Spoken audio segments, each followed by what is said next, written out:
Taliban was like firing. First time that I saw the Taliban was someone is firing from my clothes, so like from my close to my ear. Taliban came and beating everyone, and he beat me here with a punch, and so I just get back, and then he punched another guy was beside me. We saw people died in front of our eyes. The child died, and there was no water. It was the hot weather, sun, and so for hours and hours we were like this. Hey everyone, it's so good to be back. I haven't done a YouTube video in such a long time. Partly the reason for that is because I wanted to make sure that I was bringing quality content to you guys. Now I feel like it's the right time. This video is gonna be an interview with Gull. If you don't know Gull, let me introduce you to him. If you are an Eva Zu Beck's fan, you might have kept up with her Afghanistan episodes. And in those episodes, there's someone very special that stood out to me and to the majority of the audience, and that is her travel guide. His name is Gull. He's a very sincere, very genuine person, and more than all of that, he's a very brave person to be doing that profession in Afghanistan. Now, we all know about all the chaotic events that are happening in Afghanistan, and that has been ongoing for the past couple of months. And we were all very concerned for Gul and his family. Just wanted to let everyone know that he's safe and he made it out of the country. So this video is a catch-up or a follow-up with Gull. He'll be sharing his insights, he'll be sharing his experience in Afghanistan, the things he witnessed, and basically his life experience in Afghanistan. So thank you so much for taking the time to watch this video. I really appreciate it. Thank you so much. Now let's get into the video. I just want to thank you for coming to my video. So for our audience, I'm gonna say how I know you or how I spotted you. I'm a huge Eva Zu Beck's fan, and I was watching her video. One day she posted a video from Afghanistan, and I saw you, and I think it was her first video from Afghanistan. You were showing your family flying kites, taking them to your home and everything. And then I planned, I was like, wow, Afghanistan looks so like friendly and everything looks great. I want to go there. It has always been on my bucket list. And you just made me feel like I need to go there. And that's why I reached out to you the very first time. It's still on my list of places to visit one day, hopefully. One day, inshallah, one day. Yeah. I can arrange you. Yes, that would be awesome. Where are you from in Afghanistan? I know there's lots of different regions. Maybe if you can say about your hometown. Yeah, actually, I was born in Kabul. Oh, okay. So my birthplace is Kabul, the capital. But my father and my mom, they are from the Central Highlands. My father is from Daikundi. There is a province called Daikundi. Okay. And then my mom is from Bamyan. Oh, okay. So, but they got married in Kabul. So then I was born in Kabul. Oh, wow. Yeah. So then, unfortunately, when I was 6 months, so my father was killed because my father was in government at that time.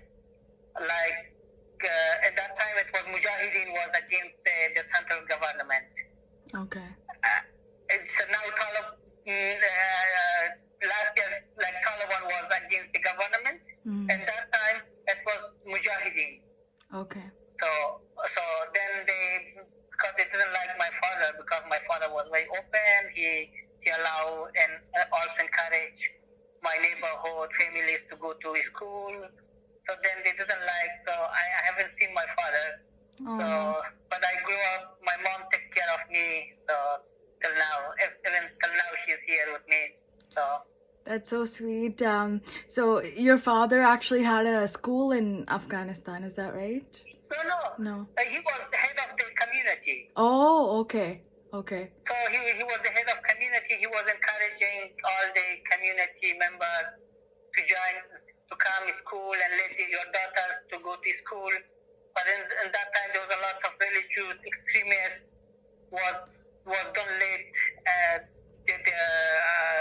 asking people don't let your son or daughter go to school, otherwise they will convert. And so they hate my father, and so somehow then they killed my father. Oh no, yeah, but that's really brave of your father to encourage other people, right? To do what's good for them. So you pretty much lived in Kabul your entire life when you were in Afghanistan, or? Yeah, I was in Kabul up to 1996. Okay. When the Taliban first time came. Then I went to Pakistan. We immigrated to Pakistan. Okay. So I was in Pakistan for 6-7 years. Okay. In Pakistan, so when the Taliban gone, so I just came back. Okay. So then for 3 years I was in Kabul, or 2 years. Then I went to Bamiyan. Have you heard of Bamiyan? Yeah, I was watching one of Eva's video and you were showing the Bamiyan Buddha, right? The Bamiyan Buddha.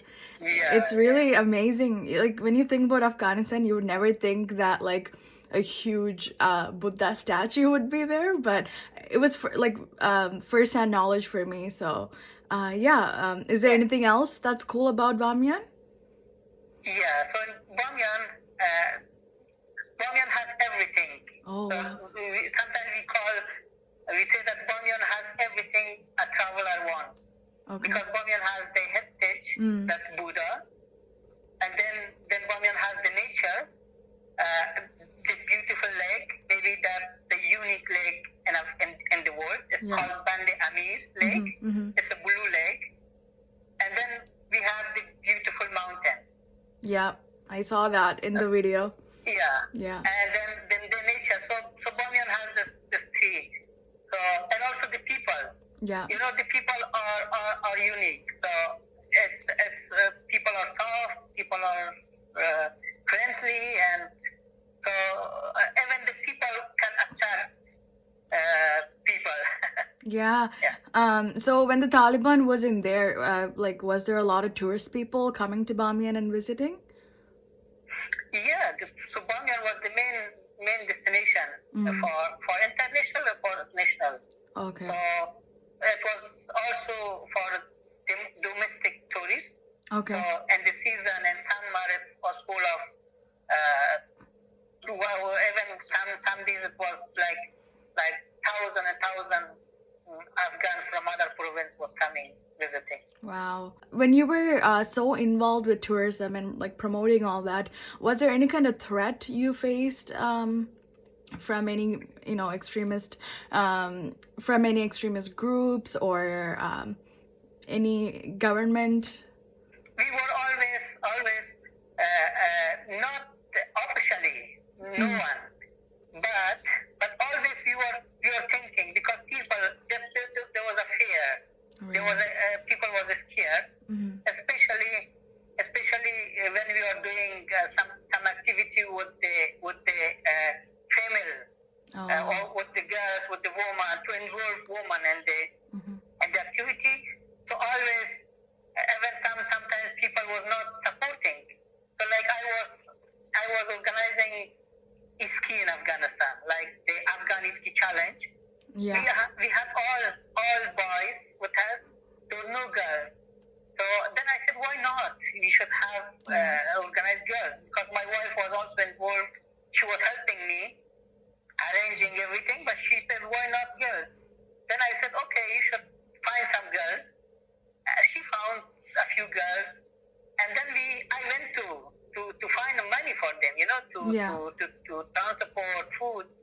But no, now the big organizations, they were not supporting. They were saying, no, you do not want to be involved in this activity, because there is woman involved. So, but then I said, no, I will do it. So then I said, okay, I don't need any. So I'm responsible. So first time I organized iski for girls officially. And then because I was sure that if someone come to me will say blame me that you are taking girls to the mountain, then I say okay, my wife is with them. Right. So I'm not taking someone's girls. So I had made some answers for me. Mm-hmm. But then I saw that there was no problem. Then I see that there's a lot of even we were thinking of from that mullahs, this extremist religious leader, maybe they will create problem for us. But then we saw that even they are supporting, they don't say anything. And we had two girls from one family that the father was mullah, like a religious person. So he came support his daughter. Then I said, okay, so now we are relaxed. So then we said, no, it's no problem. So officially, no. But always we were thinking of Taliban. We were thinking of extremists. So even when I was involving my family, my wife, I was not comfortable because my relatives, because our family was from very how should I tell you, not from an open family. So my background is very conservative. Yeah. Even first time when my wife was on the TV, so it was on the national the TV in Kabul, and then my friends, they saw that my wife, me, and then they were calling me somehow that gave me like that I should shame, that my wife is on the TV, on the screen. But then I was showing that I'm proud. Yeah. So then they were quiet. Wow. So I felt this. Yeah, it was the difficult. Otherwise, no. I also noticed that in one of Eva's video, there was a girl from Afghanistan. She's a very famous skier, Nazima. Nazima, okay. So for example, like Nazima, is she okay now? Is she still able to ski in Afghanistan with the new Taliban takeover? No, she actually the first thing when we felt that Taliban is coming. So what we did, we tried to take out our colleagues. Okay. So those who are in social media.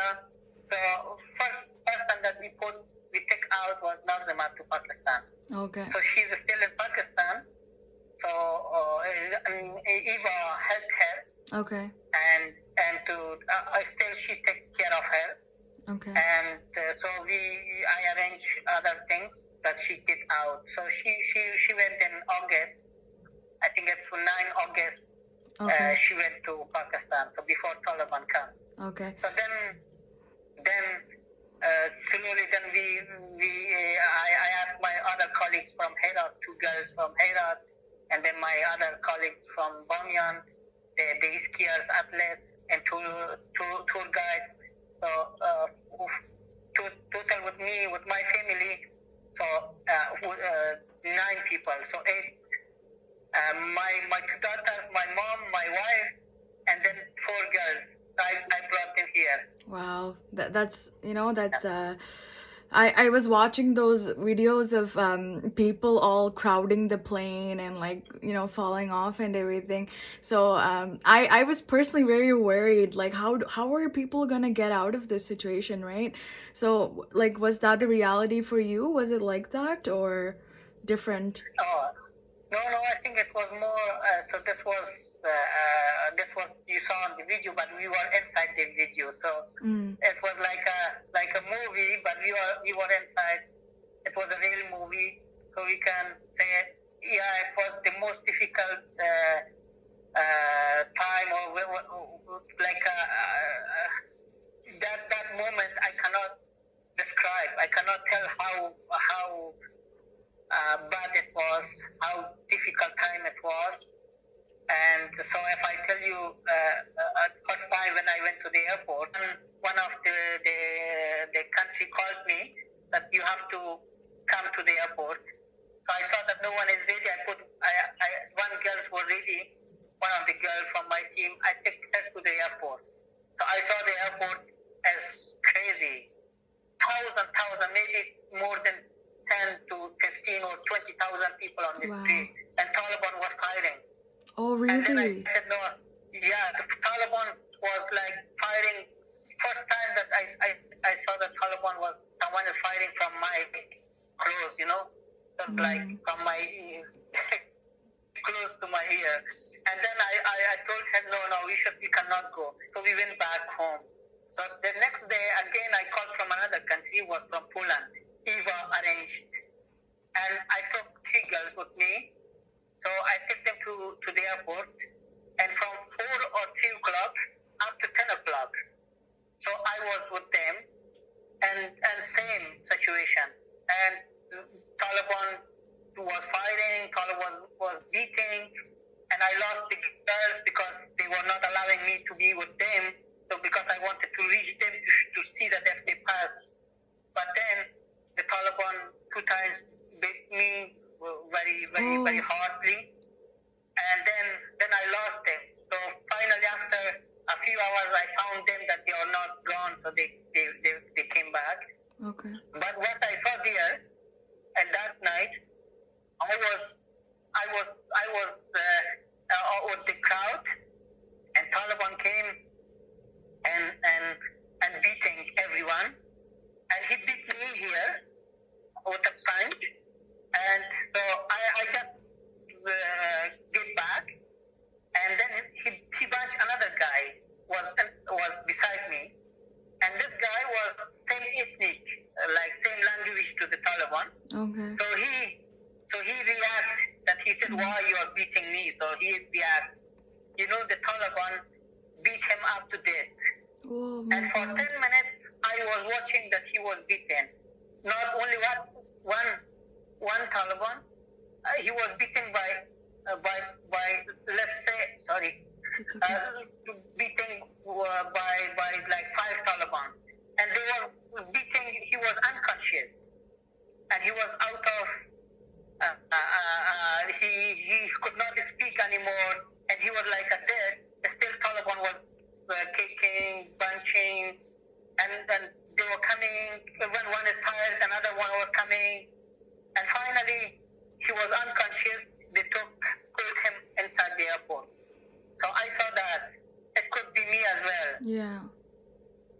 So that was the second day. The third day, so I made arrangement with all my family, with the girls, me and my kids.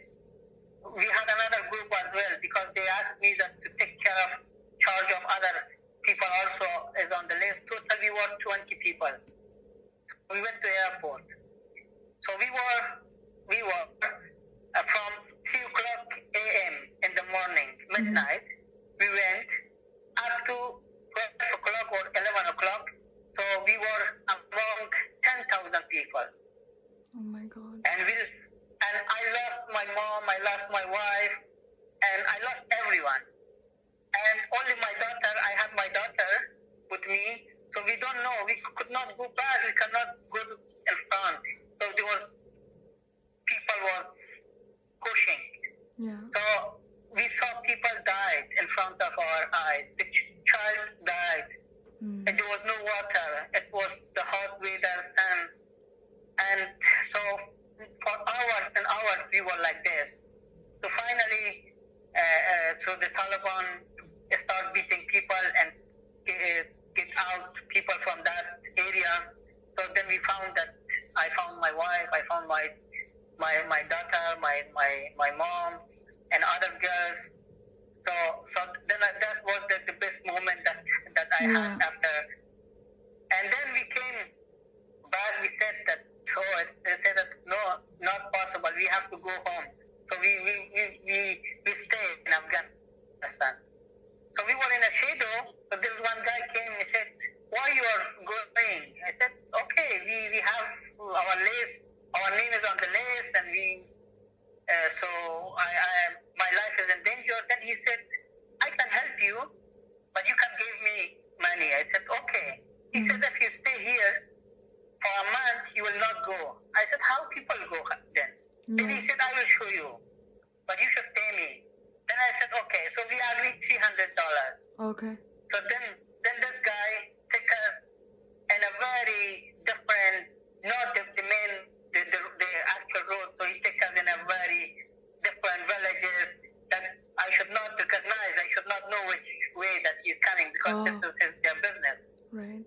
So finally, he took us to a place that I could see the foreigners, the soldiers, and then the people. There was not so many people, so you have to wait. Then the international troops were coming, asking, so from different countries. So finally, we found that place. So they showed us, and then we met Italian soldier and Polish and Spain. So finally we came with the Italian. So we entered. So that was the best moment. And after that, I helped a lot of other people because there was a lot of group I was involved. I was sharing the map. I was making the map, sending them that this is the road, this is the gate. Not that when you go among 10,000 people. Right. And then after that, a lot of my colleagues and friends, they passed as well. They found that way. After that, then there was an explosion as well. Many people were killed there. Yeah. So this is the right place. I'm just completely speechless because I don't think most people would have ever experienced anything like that in their lifetime, right? It's I mean, you go to sleep one day thinking next day everything's gonna be normal, and your life just turns around. I mean, for you, you're very successful running like a company and everything, and just what it takes to leave everything behind and move away, it's very hard, but I'm so happy that you got out of that situation. I remember texting you back then to make sure you're okay, but you were very stressed. I remember you were saying that it's hard to say anything, right? So I'm just very happy that you got out with all your dear ones. Yeah. Thank you so much. Yeah. So I think sometimes I feel that Taliban take everything. Believe me, they took business, everything. So that's okay. Everything was for me nothing, but they took my country. Yeah. So this was very painful. When I left, when Taliban came, then I feel that I'm now without a country, so without a flag. So this is the most painful feeling I had in my life. I'm gonna pause this video right here because the rest of it was too long to include in just one episode. So please stay tuned for the second episode where Gull opens up about his family and friends that are left behind in Afghanistan. Thank you.